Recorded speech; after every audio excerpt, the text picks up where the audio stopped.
Our nation today is faced with what I best describe as ethno-religious crisis. It is a crisis that has impeded in the growth of our nation. And I don't know how long Nigerians will continue to defend politicians or, pursue their interests along ethnic and religious lines. But we are beginning to see that leaning towards religion or ethnicity has serious repercussions that could be very detrimental to even a peaceful society that will guarantee our assembling as worshippers or even as an ethnic group. Now, in about 3 or 4 days, we will be ushered into 2026 and would have the new tax reform kicking.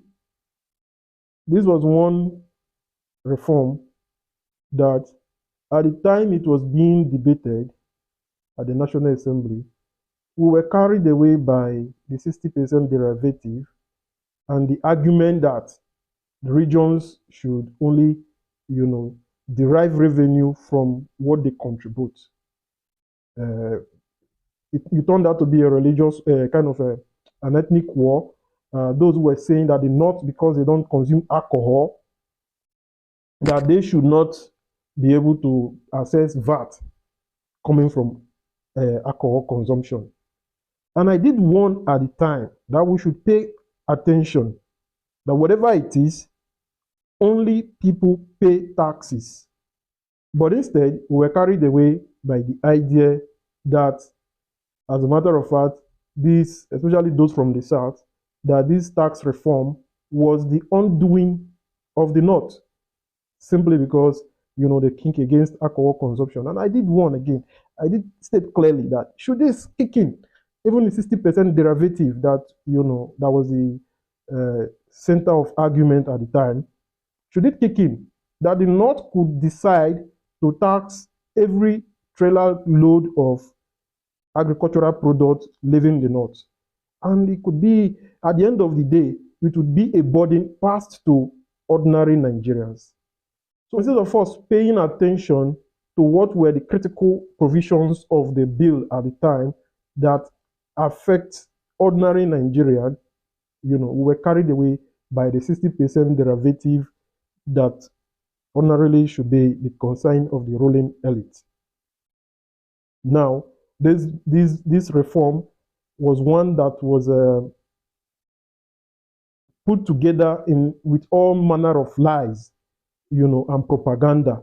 There was the idea that, the ordinary Nigerian was not being taxed, that they were taxing the very rich and wealthy. The proposition that if you earn at least 50 million in a year, you'll pay 25% income tax. So we had this notion that, look, they were not even taxing ordinary Nigerians, but these are buck that would be passed to ordinary Nigerian. A businessman, who is taxed 25% of whatever he earns in a year, you can imagine that he would even struggle to pay salaries, reasonable salaries. And whatever the case is, he would pass the buck of that tax excess to ordinary Nigerians. So I wonder how long we are going to hang on ethnicity and religion when we are dealing with important political issues. Right now, as it is, by 1st of January, as soon as this law kicks in, it doesn't even recognize whether you are from the North or you are from the South. Each and every one of us will be paying, this tax. So it's unfortunate, and I hope that Nigerians will begin to make decisions based on objective analysis and not on sentiments or religious or ethnic affiliations.